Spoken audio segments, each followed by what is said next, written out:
teman-teman, perkenalkan kami dari kelompok 5 yang baru mengatakan. Saya sendiri, Fatih baru saja ini, NIM K84200023, dan rekan saya, Vina Aulia Astika, NIM K84200027. Di sini kami akan membuat video pembelajaran mengenai atribut produk sebagai penugasan dari mata kuliah ekonomi kreatif yang diambil oleh Bapak Abdul Rahman PhD. Adapun tujuan pembelajaran pada kali ini yang pertama, memahami konsep atribut produk, yang kedua, mengetahui jenis-jenis produk, yang ketiga, memahami strategi branding, dan yang keempat, mengetahui klasifikasi dan fungsi kemasan. Nah, sebelum kita membahas lebih lanjut mengenai apa itu atribut produk, teman-teman pasti udah nggak asing kan sama yang namanya produk, seperti produk minuman, produk makanan, peralatan rumah tangga, dan lain sebagainya. Nah, lalu di sini apa sih yang disebut dengan atribut produk? Jadi, menurut Ciptono pada tahun 2008, atribut produk merupakan unsur-unsur produk yang dianggap penting oleh konsumen dan dijadikan dasar pengambilan keputusan pada saat pembelian. Nah, misalnya, kita ingin membeli suatu bahan atau suatu makanan. Nah, pasti kita akan membandingkan dari mulai aspek komposisinya, kemudian gizi, sertifikasi halal, dan lain sebagainya.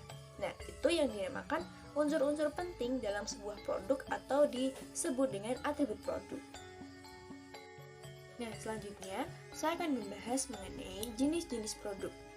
Yang pertama yaitu ada convenience good atau barang-barang kenyamanan. Nah, convenience good ini merupakan barang yang relatif murah, di mana barang ini memiliki frekuensi pembelian yang sangat tinggi dibandingkan barang-barang lainnya. Misalnya, seperti bahan-bahan pokok, kemudian sabun, pasta gigi, dan lain sebagainya. Yang kedua, yaitu shopping goods. Shopping goods merupakan barang-barang di mana dalam proses pemilihan dan pembeliannya, seseorang cenderung membandingkan produk tersebut dengan alternatif produk yang tersedia.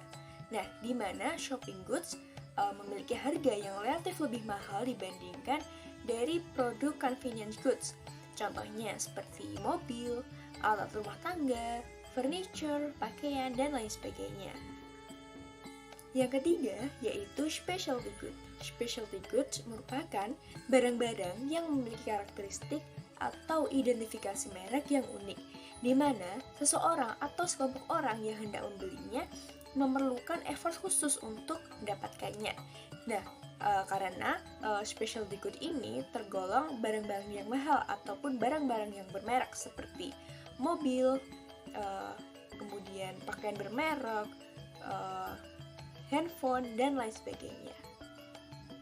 Dan yang keempat yaitu unsold goods. Unsold goods merupakan barang-barang yang jarang atau tidak diketahui oleh banyak konsumen.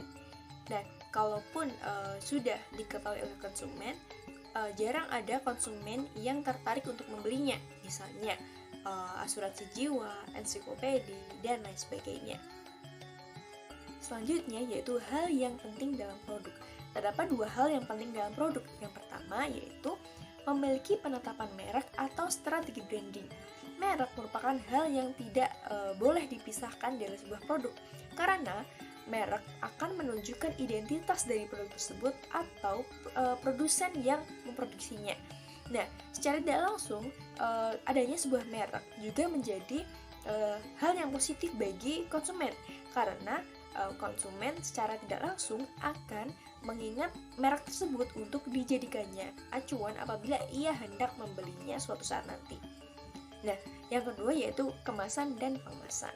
Kemasan dan pengemasan juga merupakan hal yang tidak bisa dipisahkan, karena pengemasan dan kemasan akan memberikan sebuah nilai plus dalam sebuah produk.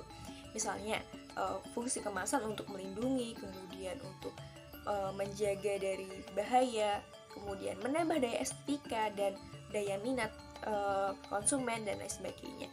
Maka dua hal ini merupakan dua hal yang penting yang tidak bisa dilepaskan dari produk. Mungkin lebih jelasnya akan disampaikan oleh teman saya. Thank you. Saya Vina Aulia Astika dengan NIM K84200027. Nah, selanjutnya yaitu jenis strategi branding. Jenis strategi branding ini mencakup 4 hal, yaitu strategi yang menyeluruh. Yang pertama, strategi yang dilakukan untuk berbagai konteks hubungan dengan konsumen, dan strategi ini berhubungan dengan pemasok, distributor, dan strategi ini bisa dikatakan sebagai strategi untuk menghadapi pesaing. Yang kedua yaitu strategi yang intensif, di mana strategi ini fokus kepada permasalahan yang dihadapi, dan strategi ini biasanya digunakan untuk peluncuran produk baru karena untuk mempengaruhi konsumennya untuk membeli produk tersebut. Yang ketiga yaitu strategi diversifikasi atas produk.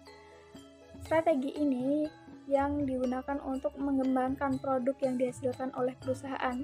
Yang terakhir yaitu strategi defensif. Strategi yang biasanya dilakukan dengan mengurangi biaya-biaya yang terlalu besar pada operasional perusahaan, dan jika perusahaan mengalami kemunduran, maka strategi ini cocok untuk mengatasi masalah yang ada jika perusahaan mulai mengalami kemunduran. 5. Klasifikasi kemasan produk. Yang pertama, klasifikasi kemasan berdasarkan frekuensi pemakaian. Terbagi menjadi 3, yaitu kemasan sekali pakai, yaitu kemasan yang langsung dibuang setelah dipakai. Contohnya bungkus plastik untuk es, permen, bungkus dari daun-daunan, karton dus, minuman sari buah, dan lain sebagainya. Yang kedua yaitu kemasan yang dapat dipakai berulang kali, contohnya botol minuman, botol kecap, botol sirup. Dan penggunaan kemasan secara berulang ini berhubungan dengan tingkat kontaminasi, sehingga kebersihannya harus diperhatikan. Yang ketiga yaitu kemasan atau wadah yang tidak dibuang atau dikembalikan oleh konsumen, tapi digunakan untuk kepentingan lain oleh konsumen itu sendiri, yaitu misalnya botol untuk tempat air minum di rumah, kaleng susu untuk tempat gula, kaleng biskuit untuk tempat kerupuk, dan lain sebagainya. Yang kedua yaitu klasifikasi kemasan berdasarkan struktur sistem kemasan. Terbagi menjadi 3 juga, yaitu yang pertama kemasan primer, yaitu kemasan yang langsung mewadahi atau membungkus bahan pangan. Misalnya kaleng susu, botol minuman, bungkus tempe. Yang kedua yaitu kemasan sekunder, yaitu kemasan yang berfungsi utamanya melindungi kelompok-kelompok kemasan lainnya. Misalnya kotak karton untuk wadah susu dalam kaleng, kotak kayu untuk buah yang dibungkus, keranjang tempe, dan lain sebagainya. Yang ketiga yaitu kemasan tersier, yaitu kemasan untuk mengemas setelah kemasan primer, sekunder, atau tersier. Kemasan ini digunakan untuk pelindung selama pengangkutan. Misalnya jeruk yang sudah dibungkus lalu dimasukkan ke dalam kardus, kemudian dimasukkan ke dalam kotak dan setelah itu ke dalam peti kemas.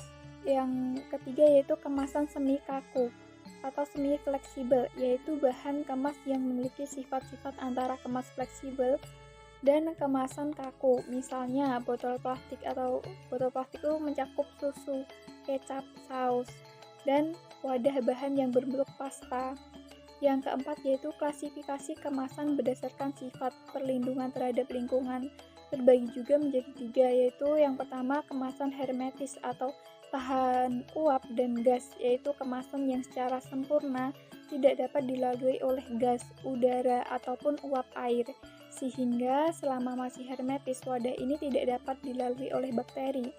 Yang ketiga, kemasan tahan suhu tinggi, yaitu kemasan untuk bahan yang memerlukan proses pemanasan, pasteurisasi, dan sterilisasi. Umumnya terbuat dari logam dan gelas. Yang kelima yaitu klasifikasi kemasan berdasarkan tingkat kesiapan pakai atau perakitan. Terbagi menjadi 2, yaitu wadah siap pakai, yaitu bahan kemasan yang siap untuk diisi dengan bentuk-bentuk yang telah sempurna, contohnya botol, wadah kaleng, dan sebagainya. Yang terakhir yaitu wadah siap dirakit atau wadah lipatan, yaitu kemasan yang masih memerlukan tahap perakitan sebelum diisi, misalnya kaleng dalam bentuk lembaran, dan silinder fleksibel, wadah yang terbuat dari kertas, foil atau plastik. Dan keuntungan penggunaan wadah siap dirakit ini adalah penghematan ruang dan kebebasan dalam membentuk atau menentukan ukuran. Materi yang terakhir yaitu fungsi utama dari kemasan. Kalian udah pada tahu belum nih fungsi utama dari kemasan? Ya, benar. Yang pertama sebagai wadah dan pelindung produk. Setiap produk terdapat wadah sehingga wadah menjadi fungsi utama kemasan.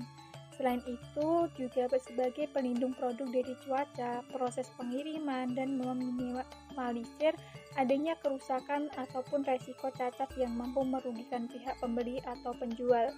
Yang kedua sebagai promosi, yaitu jika dari segi desain kemasan yang menarik, tentunya bisa dimanfaatkan oleh pelaku marketing untuk menarik calon pembeli supaya mau membeli produk tersebut, sehingga dapat dikatakan sebagai kemasan itu sebagai promosi. Yang ketiga sebagai penyimpanan dan kenyamanan, yaitu kemasan yang dapat menjadi penyimpanan produk dan kemasan adalah salah satu fitur yang mampu menambah kenyamanan dan dalam distribusi, penanganan, tampilan, membuka dan menutup kembali, penjualan, serta penggunaan yang bisa dilakukan kembali. Yang keempat dapat didaur ulang dan mengurangi dampak negatif terhadap lingkungan. Kemasan yang dapat didaur ulang, maka kemasan bekas dapat digunakan kembali sebagai kemasan yang baru. Hal ini akan mengurangi dampak negatif terhadap lingkungan.